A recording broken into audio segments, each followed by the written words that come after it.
Everyone, welcome back to शिक्षा chamber. और आज की इस वीडियो के अंदर हम डिस्कस करने वाले हैं section 3 interpretation close transfer of property act 1882। तो चलिए बिना किसी देरी के शुरू करते हैं।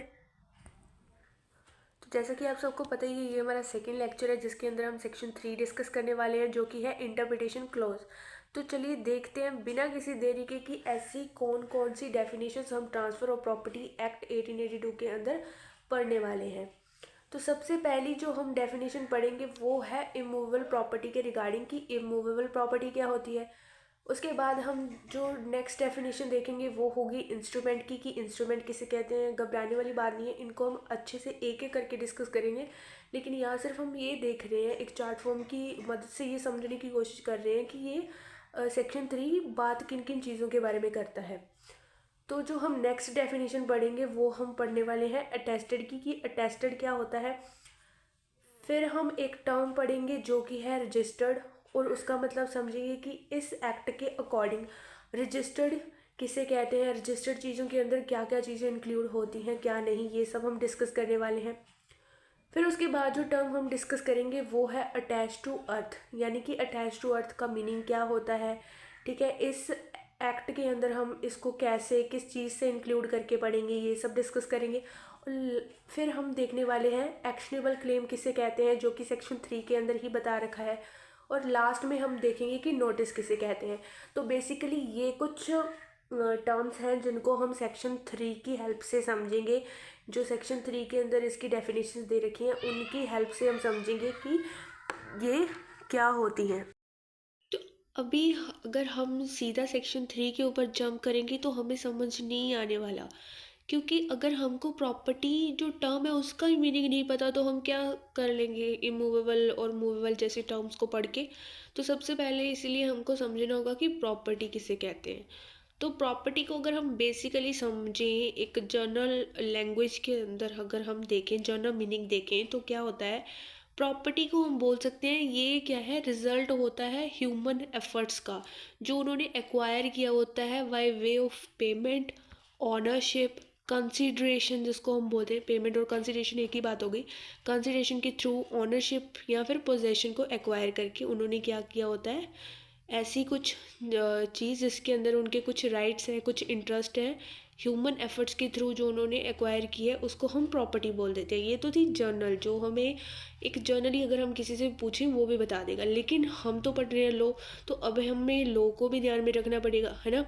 तो लॉ की क्या क्या बोलते हैं इसको, डेफिनेशन है प्रॉपर्टी की, वो ट्रांसफ़र ऑफ प्रॉपर्टी एक्ट के अंदर तो हमें देखने को मिलती नहीं है। तो हमें ये डेफिनेशन कहाँ से मिलेगी, ये मिलेगी हमें बेनामी जो ट्रांजैक्शन प्रोहिबिशन एक्ट 1988 है उसके अंदर हमको देखने को मिलेगी कि प्रॉपर्टी किसे कहते हैं प्रॉपर्टी। तो जैसे ही हम जो बेनामी एक्ट है उसका हम सेक्शन 2 खोलते हैं, 2 के अंदर हम 2C के ऊपर जाते हैं तो हमें वहाँ प्रॉपर्टी की डेफिनेशन देखने को मिलती है। तो चलिए देखते हैं कि प्रॉपर्टी बेनामी एक्ट के अकॉर्डिंग क्या होती है। तो प्रॉपर्टी की अगर हम वहाँ डेफिनेशन पढ़ें तो इन्होंने लिखा हुआ है property means property of any kind, यानी कि कोई भी काइंड की property, movable property, immovable property, tangible property, intangible property, and include any rights और इंटरेस्ट इन सच प्रॉपर्टी। तो इस एक्ट के अकॉर्डिंग प्रॉपर्टी क्या है, इसको समझने से पहले हमने अभी कुछ टर्म्स पढ़ी हैं, यानी कि टेंजिबल प्रॉपर्टी, इनटेंजिबल प्रॉपर्टी, है ना। ये क्या होती है, हो सकता है कि आप लोगों को पहले से इनका मतलब पता हो, लेकिन अगर नहीं पता है तो फिर मैं बता देती हूँ। इसका मतलब होता है ऐसी प्रॉपर्टी, इंटेंजिबल का मतलब होता है ऐसी प्रॉपर्टी जिनको टच नहीं किया जा सकता। वो कैसी हो सकती हैं, कॉपीराइट, पेटेंट, ट्रेडमार्क, इन सब चीज़ों को हम किसके अंदर इंक्लूड करते हैं, इंटेंजिबल प्रॉपर्टी बोल देते हैं, ठीक है। और क्या है, टेंजिबल क्या होती है, ऐसी प्रॉपर्टी जिसको हम टच कर सकते हैं, है ना। इसके अंदर इंक्लूड होते हैं दो अलग और टाइप्स आगे, जो होता है मूवेबल और इमूवेबल। तो इसी के जो टेंजिबल प्रॉपर्टी है हम इसी के साथ डील करने वाले हैं ट्रांसफ़र ऑफ प्रॉपर्टी एक्ट 1882 के माध्यम से। तो अब समझते हैं बेनामी एक्ट के अकॉर्डिंग प्रॉपर्टी का मतलब क्या होता है। इन्होंने कहा कि प्रॉपर्टी किसी भी प्रकार की हो सकती है, किसी भी काइंड की हो सकती है, इमूवेबल भी हो सकती है, मूवेबल भी हो सकती है, टेंजिबल भी हो सकती है, इनटेंजिबल भी हो सकती है। जो क्या करती है, इंक्लूड कर रही है किसी के राइट्स को, या फिर इंटरेस्ट है अगर किसी का किसी चीज़ के अंदर, तो उसको हम प्रॉपर्टी बोल देते हैं एज पर दी बेनामी ट्रांजैक्शन प्रोहिबिशन एक्ट 1988। तो अगर हमारे पास वैसे हमें क्वेश्चन आता है कि प्रॉपर्टी किसे कहते हैं, तो हम ये डेफिनेशन 2C की लिख सकते हैं, और इसके साथ हम इसके इसेंशियल एलिमेंट भी हमें मिल गए। क्या क्या? एनी प्रॉपर्टी, किसी भी प्रकार की प्रॉपर्टी, पहला एलिमेंट हो गया, दूसरा राइट्स हो गया, और तीसरा इंटरेस्ट। ये 3 इसके इसेंशियल एलिमेंट्स हो गए। ये तो था एक general transfer of property act 1882 को शुरू करने से पहले कि प्रॉपर्टी किसे कहते हैं, ये हमें मतलब पता होना चाहिए। अब हम बढ़ते हैं हमारी मेन जो है सेक्शन 3, जिसके अंदर हम सबसे पहले डिस्कस करने वाले हैं इमूवेबल प्रॉपर्टी को। तो चलिए बिना किसी देरी के अब शुरू करते हैं कि इमूवेबल प्रॉपर्टी किसे कहते हैं as per the section 3 of transfer of property act 1882। तो फाइनली अब हम डिस्कस करने वाले हैं अपनी मोस्ट अवेटेड डेफिनेशन, जो कि है इमूवेबल प्रॉपर्टी। सेक्शन 3 ने क्या कर दिया, कोई एग्जैक्ट डेफिनेशन ना देकर उन्होंने बता दिया ट्रांसफ़र ऑफ प्रॉपर्टी एक्ट के अंदर कि immovable property does not include standing timber, growing crops और ग्रास। अब ये क्या हो गया, मतलब ये तीनों चीज़ें हैं क्या, standing timber, growing crops, growing grass, है ना। तो इन्होंने यहाँ बताया है कि जो इमूवेबल प्रॉपर्टी है वो 3 चीज़ें इंक्लूड नहीं करती। एक तो वो है स्टैंडिंग टिम्बर। स्टैंडिंग टिम्बर वो होता है ऐसे पेड़ जो कि काटने के लिए लगाए जाते हैं। फॉर एग्ज़ाम्पल कि कुछ ऐसे पेड़ होते हैं जिनकी क्या होती है, लकड़ी इस्तेमाल की जाती है कोई घर बनाने के लिए, है ना, कुछ चीज़ें ऐसी शिप्स वगैरह बनाने के लिए, बोट्स बनाने के लिए। तो इस पर्पज़ से लगाए गए पेड़ जो कि आगे जाकर क्या है, काट कर उनको यूज़ में लेना है, ऐसे पेड़ों को बोल देते हैं स्टैंडिंग टिम्बर। और वो चीज़ क्या है, इमूवेबल प्रॉपर्टी के अंदर इंक्लूड नहीं होती। और जो दूसरी चीज़ इमूवेबल प्रॉपर्टी के अंदर इंक्लूड नहीं होती वो है ग्रोइंग क्रॉप्स। अब देखो क्रॉप्स क्या है, उनको भी काटने के पर्पज़ के लिए लगाया गया है, ठीक है। अब जैसे ही वो ग्रो हो जाएंगी उनको हम काट डालेंगे, है ना, और यूज़ कर लेंगे। तो वो वाली क्या हो जाती हैं, वो भी इमूवेबल प्रॉपर्टी के अंदर इंक्लूड नहीं होती हैं। और फिर लास्ट है वो है ग्रास। ग्रास को भी हम काटने के पर्पज़ से ही लगाते हैं, तो ठीक है, ग्रास भी नहीं होती। तो बेसिकली जब हम छोटे होते थे तो हम पढ़ते थे कि इमूवेबल प्रॉपर्टी क्या होती है, वो प्रॉपर्टी होती है जिसको एक जगह से दूसरी जगह पर हम मूव कर सकते हैं। लेकिन अभी ये डेफिनेशन नहीं चलने वाली है, क्योंकि अब हम इसको और ब्रॉड सेंस के अंदर पढ़ रहे हैं। तो हमें पता चल रहा है, देखो स्टैंडिंग टिम्बर हम उनको भी मूव कर रहे हैं एक जगह से दूसरी जगह, ठीक है। ग्रोइंग क्रॉप्स हम उनको भी मूव कर रहे हैं काटने के बाद, और ग्रास को भी। तो ये क्या है, ये इमूवेबल प्रॉपर्टी के अंदर इंक्लूड होंगी। ऐसी प्रॉपर्टीज़ जो कि क्या है, ऐसे पर्पज से लगाई जाती हैं जिनको आगे क्या है, अपने बेनिफिट के लिए काट डाला जाएगा, मतलब अपने बेनिफिट के लिए उनका जो ओरिजिनल चीज़ है उसको ख़त्म करके उसको एक नया रूप दे दिया जाएगा। तो वो कैसी हो जाती है, वो इमूवेबल प्रॉपर्टी हो जाती है। तो अब इससे तो हमें कुछ एग्जैक्ट पता नहीं चला कि इमूवेबल प्रॉपर्टी क्या होती है, हमको तो ये 3 चीज़ें पता चलेगी। तो अब हमारे पास एक पॉजिटिव, ये तो नेगेटिव अप्रोच थी ना, नेगेटिव नेचर की डेफिनेशन थी। अब हमारे पास पॉजिटिव भी तो होनी चाहिए जो हमें बता सके कि इमूवेबल प्रॉपर्टी के अंदर इंक्लूड क्या क्या चीज़ें होती है। तो इसके लिए हम 2 और एक्ट्स के अंदर इमूवेबल प्रॉपर्टी की डेफिनेशन दे रखी है, उन दोनों को देखते हैं, ठीक है। लेकिन उससे पहले एक बात याद रखने वाली ये है कि जो ट्रांसफ़र ऑफ प्रॉपर्टी एक्ट है ना, वो इमूवेबल प्रॉपर्टी की कैसी डेफिनेशन देता है, नेगेटिव डेफिनेशन देता है। क्योंकि आगे जाकर जब कोई एग्ज़ाम के अंदर, कोई कॉम्पिटिटिव एग्ज़ाम के अंदर हमें क्वेश्चन पूछ लिया जाता है तो हम वहाँ बहुत ज़्यादा नर्वस हो जाते हैं, हमें समझ नहीं आता कि हमने पढ़ा तो था कि इमूवेबल प्रॉपर्टी के अंदर अब 3 डेफिनेशंस पढ़ ली, अब कौन सी क्या बता रही थी ये तो कुछ पता ही नहीं है। तो पहला मतलब ऐसे बता देती हूँ कि इमूवेबल प्रॉपर्टी की जो ट्रांसफ़र ऑफ प्रॉपर्टी एक्ट के अंदर है वो तो नेगेटिव डेफिनेशन दे रखी है, और जो हम आगे बढ़ने वाले हैं जनरल क्लोज, उसके अंदर जो डेफिनेशन दे रखी है वो पॉजिटिव इन नेचर दे रखी है, यानी कि वो पॉजिटिव बात कर रही है कि क्या क्या चीज़ें इंक्लूड होंगी। जो जनरल क्लोज एक्ट की डेफिनेशन है वो ये बताती है कि क्या क्या चीज़ें इमूवेबल प्रॉपर्टी के अंदर इंक्लूड होंगी, तो वो पॉजिटिव होगी। और जो रजिस्ट्रेशन एक्ट की हम डेफिनेशन पढ़ेंगे वो इन दोनों का ही क्या है, संगम बोल सकते हैं हम इन दोनों का। क्योंकि जो ट्रांसफ़र ने प्रॉपर्टी एक्ट ने डेफिनेशन दी है उसको मिलाकर, और जो जनरल क्लोज ने दी है, उन दोनों को मिलाकर एक और डेफिनेशन बना दी, वो रजिस्ट्रेशन एक्ट के अंदर हम पढ़ेंगे, ठीक है। तो चलिए अब हम देखते हैं अपनी सेकंड एक्ट के अंदर जो डेफिनेशन दे रखी है मूवेबल प्रॉपर्टी की, वो क्या कहती है। तो जो दूसरी डेफिनेशन है वो दी गई है जनरल क्लोज एक्ट 1897 का, ये एक्ट है, उसके सेक्शन 3 के क्लोज 26 के अंदर ये डेफिनेशन दी गई है, जो कि पॉजिटिव नेचर की है, जो बोलती है कि इमूवेबल प्रॉपर्टी के अंदर इंक्लूड होंगी ये 3 चीज़ें। पहला लैंड, दूसरा benefits arise out of land, और तीसरा थिंग्स अटैच टू अर्थ। ये थिंग्स अटैच टू अर्थ हम सेक्शन 3 है जो टीपीए का, उसके अंदर भी हम देखेंगे कि इसको इंटरप्रेट किया गया है।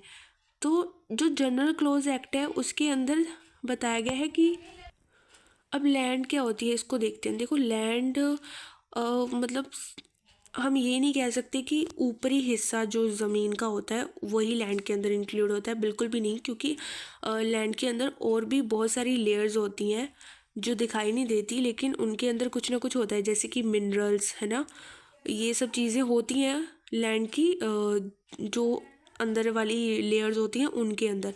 तो वो चीज़ें भी क्या है लैंड के अंदर इंक्लूड होती हैं, ठीक है। ऊपरी हिस्सा ही नहीं, लैंड के अंदर जितनी भी चीज़ें हम लैंड से लेते हैं, जैसे रिवर्स हो गई, वेल हो गए, ठीक है, ये सब भी लैंड के अंदर ही इंक्लूड होता है। अब जो सेकंड है वो था benefits arise out of land. अब benefit arise out of land का क्या मतलब है। इसका मतलब है कि आप क्या कर रहे हो, ऐसी चीज़ जो कि क्या है लैंड के साथ अटैच्ड है, लैंड से जुड़ी हुई है, उस चीज़ को अपने यूज़ के लिए या फिर अपने इंजॉयमेंट के पर्पस के लिए आप इस्तेमाल कर रहे हो उसका, आप अपने काम के लिए उसको ले रहे हो, तो वो क्या हो जाएगी, वो भी इमूवेबल प्रॉपर्टी के अंदर ही इंक्लूड होगी। कैसे, जैसे अब पॉन्ड्स होते हैं जो झीलें वगैरह, ये सब क्या है, अब ये हमने अभी देखा है कि वो लैंड के अंदर ही आते हैं, ठीक है, तो इमूवेबल प्रॉपर्टीज़ ही हैं वो भी। तो उसके अंदर से जो हम मछलियाँ पकड़ते हैं वो भी क्या है, आप लैंड से जुड़ी हुई है, अब वो झील, ठीक है, लैंड का ही हिस्सा है, तो आप उससे जो मछलियाँ पकड़ रहे हैं वो भी क्या है, आपकी इमूवेबल प्रॉपर्टी है, क्योंकि आप वो चीज़ आप अपने बेनिफिट के लिए और अपने इंजॉयमेंट के लिए कर रहे हो। तो बेसिकली जितने भी ईजमेंट्री राइट्स होते हैं ना, वो सारे क्या होते हैं, इमूवेबल प्रॉपर्टी के अंदर ही इंक्लूड होते हैं। अब हमारा थर्ड है वो है थिंग्स अटैच टू अर्थ, जो सेक्शन 3 के अंदर भी बता रखा है। तो चलिए ये देख लेते हैं कि ये क्या है। अगली टर्म है वो है थिंग्स अटैच टू अर्थ। ये 3 चीज़ें इंक्लूड करता है, things abandon in earth, things attach to what is so abandon in earth, और थिंग्स रूटेड इन अर्थ। चलिए एक एक करके डिस्कस करते हैं। सबसे पहले थिंग्स अबैंडन इन अर्थ का क्या मतलब है। इसका मतलब है कि जब लैंड के अपर सरफेस के ऊपर ना होकर वो चीज़ क्या है, अंदर उसकी अदर लेयर्स के अंदर भी है, जैसे कि दीवारें बनती हैं, बिल्डिंग्स वगैरह बनती हैं, उनको हम इस कैटेगरी के अंदर बोल सकते हैं कि ये क्या है, थिंग्स अबैंडन इन अर्थ, मतलब कि अर्थ के अंदर अबैंड की गई हैं, उन चीज़ों को लगाया गया है बाय ह्यूमन, ठीक है। तो दूसरी कैटेगरी आती है things attach to what is so abandon in earth. अब इसका क्या मतलब है कि आपने परमानेंटली कोई और चीज़ भी उस बिल्डिंग के अंदर फिक्स्ड कर दी परमानेंटली। कैसे, जैसे कि कोई डोर, ठीक है, कोई विंडो, कोई रोशनदान, ये सब चीज़ें क्या है आपने उसके अंदर क्या कर दी, ऐड कर दी। वो कैसी थी, वो ज़रूरी थी उस वक्त, ठीक है, वो चीज़ें लगाना ज़रूरी होता है। सिर्फ वही चीज़ें इंक्लूड होती हैं इस कैटेगरी के अंदर, things attach to what is so abandon in earth के अंदर। कोई डेकोरेटिव आइटम्स वगैरह अगर आप लगा रहे हो तो वो इंक्लूड नहीं होती हैं, ठीक है। और लास्ट हमारा है जो इसका टाइप है वो है things rooted in earth. Things rooted in earth वही जो हमने कहा कि पेड़ लगाए जाते हैं, लेकिन स्टैंडिंग टिम्बर इसके अंदर, थिंग्स रूटेड इन अर्थ तो है लेकिन इसके अंदर इंक्लूड नहीं होता है। एक तो स्टैंडिंग टिम्बर नहीं होता, एक ग्रोइंग क्रॉप्स नहीं होती और ग्रास नहीं होती। क्यों, तो फिर ये थिंग्स रूटेड इन अर्थ क्या है, ये वही चीज़ें हैं जो पेड़ लगाए जाते हैं। कैसे लगाए जाते हैं, फ्रूट्स वगैरह के लिए, जो फ्रूट्स वियरिंग पेड़ जिसको हम बोल सकते हैं, वो वाले जो ट्री होते हैं ना, उनको बोल देते हैं थिंग्स रूटेड इन अर्थ। उसको इस कैटेगरी के अंदर रखा गया है, ठीक है। तो ये था हमारा थिंग्स अटैच टू अर्थ। तो ये सब चीज़ें क्या होती हैं, ये होती हैं इमूवेबल प्रॉपर्टी के अंदर इंक्लूड। तो अब हम बढ़ते हैं अपनी नेक्स्ट डेफिनेशन के ऊपर, जो कि है रजिस्ट्रेशन एक्ट के अंदर से हमें मिली है इमूवेबल प्रॉपर्टी की। तो चलिए देखते हैं वो डेफिनेशन क्या बोलती है। अब अगर हम रजिस्ट्रेशन एक्ट 1908 की बात करें तो उसके अंदर सेक्शन 2 का जो क्लोज 6 है वो इमूवेबल प्रॉपर्टी की डेफिनेशन देता है।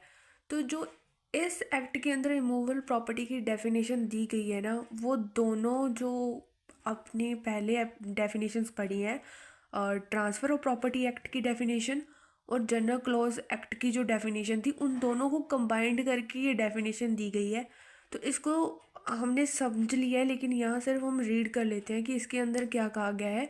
इसके अंदर बोला गया है कि इमूवेबल प्रॉपर्टी इंक्लूड करती है land, buildings, hereditary allowance, right to way, lights, ferries, fisheries or any other benefit to arise out of land and things attached to earth or permanently fastened to anything which is attached to the earth but not standing timber, growing crops और grass। इन्होंने वही दोनों जो definitions है बिल्कुल वही बता रखी हैं कि इसके अंदर क्या इंक्लूड होता है। वही जो हमने पढ़ा, लैंड, बिल्डिंग्स, ठीक है, हेरिडेटरी अलाउंस भी होंगी, राइट टू वे जो हमने ईजमेंट्री राइट्स कहा था, फिशरीज़ का भी हमने देखा था, ठीक है। वो सब चीज़ें क्या है इसके अंदर इंक्लूड होती हैं, जो भी बेनिफिट्स अराइज हो रहे हैं आउट ऑफ लैंड, वो सब इसके अंदर इंक्लूड होते हैं। तो अब हम देखने वाले हैं इमूवेबल प्रॉपर्टीज़ के रिगार्डिंग कुछ केस लॉज। लेकिन उससे पहले क्या है, इनके अंदर हमने, अगर हम लॉजिकली देखें तो हमने मूवेबल प्रॉपर्टी की डेफिनेशन भी देख ली, क्योंकि क्या है जो सेक्शन 3 है वो बता रहा है कि ट्रांसफ़र ऑफ प्रॉपर्टी एक्ट का, उसने ये बात बताई कि जो प्रॉपर्टी है ना इमूवेबल प्रॉपर्टी, वो इंक्लूड नहीं करती स्टैंडिंग टिम्बर, ग्रोइंग क्रॉप्स और ग्रास को। तो अब हम लॉजिकली अगर हम देखें तो जो नहीं इंक्लूड होती वो मूवेबल प्रॉपर्टीज़ होंगी। तो अब हमने मूवेबल प्रॉपर्टी की भी यहाँ डेफिनेशन देख ली कि मूवेबल प्रॉपर्टी क्या है, यही standing timber, growing crops and grass, ये मूवेबल प्रॉपर्टी के अंदर इंक्लूड होता है। तो अब हम इन दोनों के रिगार्डिंग केस लॉज देखते हैं। तो हमारा पहला केस है बाबूलाल वर्सेस भवानी 1912 का केस, जो कि बोलता है कि it was held that definition of immovable property given in general clause act is applicable to transfer of property act. इसके अंदर ये हेल्ड हुआ था कि जो जनरल क्लॉज एक्ट के अंदर हमने इमूवेबल प्रॉपर्टी की डेफिनेशन पढ़ी है ना, वो एज इट एप्लीकेबल होती है ट्रांसफ़र ऑफ प्रॉपर्टी एक्ट 1882 के ऊपर भी। और हमारा दूसरा केस है T A Sankuni versus B J Phillips का केस 1972 का। इस केस के अंदर स्टैंडिंग टिम्बर के बारे में बात की गई थी कि उसको किस कैटेगरी के अंदर रखा गया है, मूवेबल प्रॉपर्टी के अंदर या इमूवेबल प्रॉपर्टी के अंदर। तो कोर्ट ने हेल्ड किया था, the court held that if the intention of planting tree is to cut them. Court ने कहा कि अगर आपकी क्या है इंटेंशन है ट्रीज़ को प्लांट करते वक्त कि आप उसको कट करोगे, आगे जाकर उसको यूटिलाइज़ करोगे as a timber and not to use for the purpose of enjoying their fruits, और आपका पर्पज़ उनके फ्रूट्स वगैरह कोई और पर्पज़ नहीं है आपका, जैसे फ्रूट्स वगैरह को इन्जॉय करना नहीं है आपका, पर्पज़ है उनको कट करना और उसके बाद उसको किसी अदर यूज़ के अंदर लेना। तो वो कैसे कंसीडर किए जाएंगे, वो मूवेबल प्रॉपर्टी माने जाएंगे। ये बात हेल्ड हुई थी। थर्ड जो हमारा केस है वो है Anand Behera versus state of Orissa का केस, जो कि 1956 सुप्रीम कोर्ट का केस है। इस केस के अंदर सुप्रीम कोर्ट ने हेल्ड किया था, the honourable supreme court held that right to catch fish over number of years is benefit arising out of land. यानी कि जो हमने पहले देखा था कि अगर आप क्या कर रहे हो, किसी झील वगैरह से, किसी पौंड वगैरह से मछलियाँ पकड़ रहे हो, तो वो भी आपका कैसा राइट, वो क्या है, किसके अंदर इंक्लूड होता है, वो इमूवेबल प्रॉपर्टी के अंदर इंक्लूड होगा। यही बात आनंद बेहरा के केस के अंदर भी हेल्ड की गई थी। तो ये थे हमारे कुछ केस लॉस। अब हम देखने वाले हैं कि ऐसी कुछ प्रॉपर्टीज़ हैं जिनको कैटेगराइज किया गया है, किसी को इमूवेबल प्रॉपर्टी के अंदर रखा गया है, किसी को मूवेबल प्रॉपर्टी के अंदर रखा गया है। इनको पढ़ना हमारे लिए इसलिए भी ज़रूरी है क्योंकि जब हम कॉम्पिटिटिव कोई एग्ज़ाम देते हैं तो उसके अंदर एक आध क्वेश्चन कभी कभार इनसे भी पूछ लिया जाता है, क्या ये चीज़ जैसे कि स्टैंडिंग टिम्बर का ही हम एग्जांपल लेते हैं, क्या स्टैंडिंग टिम्बर इमूवेबल प्रॉपर्टी के अंदर इंक्लूड होता है या फिर मूवेबल प्रॉपर्टी के अंदर इंक्लूड होता है। तो इस वजह से भी हमें क्या करना है, इनको पढ़ना ज़रूरी है। अब हम देखते हैं कि ऐसी कौन कौन सी चीज़ें हैं जो इमूवेबल प्रॉपर्टी के अंदर इंक्लूड होती हैं और मूवेबल प्रॉपर्टी के अंदर इंक्लूड होते हैं। सबसे पहले देखते हैं इमूवेबल प्रॉपर्टी के अंदर क्या क्या इंक्लूड होता है। राइट ऑफ वे यानी कि ईजमेंटरी राइट्स, हमने पहले भी देखा था कि ये किसके अंदर इंक्लूड होता है, इमूवेबल प्रॉपर्टी के अंदर। राइट अंडर लीज, ये भी किसके अंदर इंक्लूड होता है, इमूवेबल प्रॉपर्टी के अंदर। Right to execute gold minerals from mills mines, ये भी किसके अंदर, इमूवेबल प्रॉपर्टी के अंदर। जैसे हमने शुरू किया था इमूवेबल प्रॉपर्टी को पढ़ना, तो हमने देखा था कि लैंड की क्या है, सिर्फ अपर सरफेस ही नहीं होता, उसके और भी नीचे लेयर्स होती हैं। तो उन लेयर्स के अंदर मिलने वाला हर पदार्थ क्या होता है, इमूवेबल प्रॉपर्टी के अंदर इंक्लूड होता है, क्योंकि वो भी लैंड से ही रिलेट करता है ना, लैंड से ही आया है वो, ठीक है। और राइट टू फिशरी, ये भी इमूवेबल प्रॉपर्टी का ही पार्ट है, इसके अंदर ही इंक्लूड होगा। Right to collect rent from building, right to the forest produce, right to collect lac from its trees, ठीक है। मॉर्टगेज डेट और इक्विटी ऑफ रिडम्पशन, ये दोनों, मॉर्टगेज डेट और इक्विटी ऑफ रिडम्पशन बहुत इंपॉर्टेंट है। ये दोनों किसके अंदर इंक्लूड होते हैं, इमूवेबल प्रॉपर्टी के अंदर इंक्लूड होते हैं, याद रखने वाली बात है, ठीक है। उसके बाद है office of the hereditary priest of a temple, ये भी इमूवेबल प्रॉपर्टी के अंदर इंक्लूड होता है। अब हम देख लेते हैं मूवेबल प्रॉपर्टी के अंदर क्या क्या चीज़ें इंक्लूड होती हैं। सबसे पहले तो है राइट टू वर्शिप। जो राइट टू वर्शिप है ना, वो मूवेबल प्रॉपर्टी के अंदर इंक्लूड होता है, ठीक है। गवर्नमेंट प्रोमिसरी नोट्स, ये सब भी किसके अंदर इंक्लूड होगा, मूवेबल प्रॉपर्टीज़ के अंदर। और मेंटेनेंस अलाउंस जो होती है ना, वो भी मूवेबल प्रॉपर्टी के अंदर ही इंक्लूड होती है। कॉपीराइट्स भी मूवेबल प्रॉपर्टी के अंदर ही इंक्लूड होते हैं। Decree for sale of mortgage deed, ये देखो, मॉर्टगेज डेट इमूवेबल प्रॉपर्टी का पार्ट है, लेकिन जो डिक्री होती है ना for the sale of mortgage deed, वो मूवेबल प्रॉपर्टी का पार्ट है।